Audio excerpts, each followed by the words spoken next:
제130편 로마로 가는 길.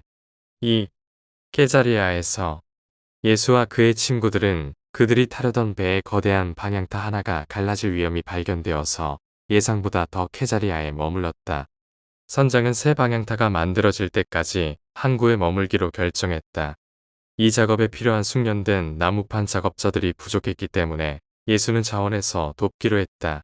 저녁에 예수와 친구들은 항구 둘레의 아름다운 성벽을 따라 산책했다. 가이드는 예수가 이 도시의 수로체계와 조수의 힘을 이용하여 거리와 하수도를 청소하는 기술에 대해 설명해주자 크게 좋아했다. 이 인도 청년은 아우구스투스 신전이 높은 곳에 세워져 있고 로마 황제의 거대한 동상이 위에 서 있는 모습을 보고 깊은 인상을 받았다. 그들이 머문 두 번째 오후, 세 사람은 2만 명을 수용할 수 있는 거대한 원형극장에서 공연을 관람했고 그날 밤에는 그리스 연극을 보러 갔다. 이것은 가이드가 처음으로 체험한 전시였고 그는 예수에게 많은 질문을 했다. 셋째 날 아침, 그들은 케자리아에 있는 총독의 궁전에 정식으로 방문했다. 케자리아는 팔레스타인의 수도이자 로마 총독의 거처였기 때문이다. 그들의 여관에는 몽골에서 온 상인도 묵고 있었다. 이 동양인은 그리스어를 꽤 잘했기 때문에 예수는 그와 여러 번 긴 대화를 나누었다. 이 상인은 예수의 생활 철학에 깊은 인상을 받았으며 땅에서 하늘에 계신 아버지의 뜻에 매일 복종함으로써 하늘의 삶을 사는 것에 대한 예수의 지혜로운 말을 결코 잊지 않았다. 이 상인은 도교 신자였고 그로 인해 우주적 신의 존재에 대한 교리를 강하게 믿게 되었다. 그는 몽골로 돌아간 후 이 진리들을 이웃과 사업 동료들에게 가르쳤으며 그 결과로 그의 장남은 도교 사제가 되기로 결심했다. 이 젊은이는 평생 동안 진보된 진리를 전파하는 데 큰 영향을 미쳤고 그의 아들과 손자도 마찬가지로 하늘의 최상 통치자이신 유일신의 교리에 헌신적으로 충성하였다. 초기 기독교 교회의 동부 지부는 본부가 필라델피아에 있었으며 예수의 가르침을 예루살렘 형제들보다 더 충실히 지켰다.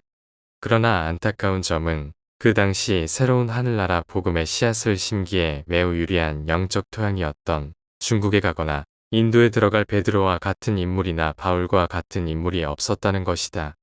필라델피아 사람들이 지닌 바로 그 예수의 가르침은 서구에서 베드로와 바울의 설교가 그러했듯이 영적으로 갈급한 아시아 사람들의 마인드에 즉시로 효과 있게 호소했을 것이다. 예수와 함께 방향타에서 일하던 한 젊은이가 그들이 조선소에서 일하며 힘들게 일을 할 때 예수가 시간마다 들려준 말에 큰 관심을 갖게 되었다. 예수가 하늘에 계신 아버지는 땅의 자녀들의 복지에 관심이 있다고 넌지시 말하자 이 젊은 그리스인 아낙산드는 이렇게 말했다. 만약 신들이 나에게 관심을 가지고 있다면 왜 그들은 이 작업장의 잔인하고 불공정한 감독관을 해고하지 않는 걸까요? 예수가 대답했을 때 그는 놀라워했다. 내가 친절과 가치 있는 공정의 길을 알고 있다면 아마 신들이 이 잘못된 사람을 더 좋은 길로 인도하기 위해 내 가까이 두는 것일 것이다. 아마도 너는 이 형제를 다른 사람들에게 더 호감 가게 만드는 소금일 수 있다. 물론 내가 그 맛을 잃지 않았다면 말이다. 현재 이 사람은 그의 악한 방법으로 너에게 부정적인 영향을 미치는 주인이다. 내가 선의 힘으로 악을 지배하여 두 사람 사이의 모든 관계의 주인이 되는 것은 어떠하냐? 너에게 공평하게 살아가는 기회가 주어진다면 내 안에 있는 선이 그 안에 있는 악을 이길 수 있다고 예측한다. 필사자로 사는 동안의 잘못과 악에 대항하여 승리하는 영적 에너지와 신성한 진리를 가지고 물질 삶을 살아가는 기쁨보다 더 황홀한 모험은 아무것도 없다. 영적 어둠 속에 앉아있는 인간에게 영적 빛을 전하는 살아있는 통로가 되는 것은 놀랍게 변화하는 체험이다. 만약 내가 이 사람보다 진리의 축복을 더 많이 받았다면 그에게 필요한 것은 내가 도전할 수 있는 기회가 될 것이다. 분명히 너는 해변에 서서 헤엄칠 수 없는 동료가 죽어가는 것을 지켜보는 겁쟁이가 아니다. 물에 빠진 그의 몸을 비교할 때 어둠 속에서 허우적거리는 이 사람의 혼은 얼마나 더 가치가 있느냐. 아낙산드는 예수의 말씀에 마음이 힘차게 움직였다. 당장에 그는 예수가 한 말씀을 상관에게 이야기했고 그날 밤 두 사람은 어떻게 혼이 복을 받는지 예수에게 조언을 구하였다. 나중에 기독교의 소식이 케사리아에 선포된 뒤에 이 두 사람, 하나는 그리스인이요 다른 하나는 로마인이었는데 빌립이 전파한 것을 믿었고 그가 세운 교회에서 뛰어난 신자들이 되었다. 나중에 이 젊은 그리스인은 로마인 백부장 코넬리우스의 집사로 임명되었고 코넬리우스는 베드로의 사역을 통해서 신자가 되었다. 바울이 케자리아에서 감옥에 갇혀 있던 시절까지 아낙산드는 어둠 속에 앉아있는 사람들에게 계속 빛을 비춰주었다. 그때 아낙산드는 2만 명에 달하는 유대인 대학살이 일어났을 때 고통받고 죽어가는 사람들을 돌보다가 사고가 나서 죽었다.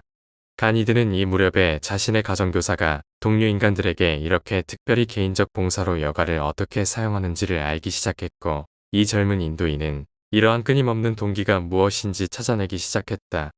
그는 물었다. 왜 당신은 이렇게 낯선 사람들과 계속하여 이야기하는 것에 시간을 쓰시나요? 예수는 대답했다. 가니드, 하나님을 아는 자에게는 아무도 낯선 자가 아니다. 하늘에 계신 아버지를 찾아내는 체험을 겪으면서 너는 모든 사람이 형제임을 발견해야 한다.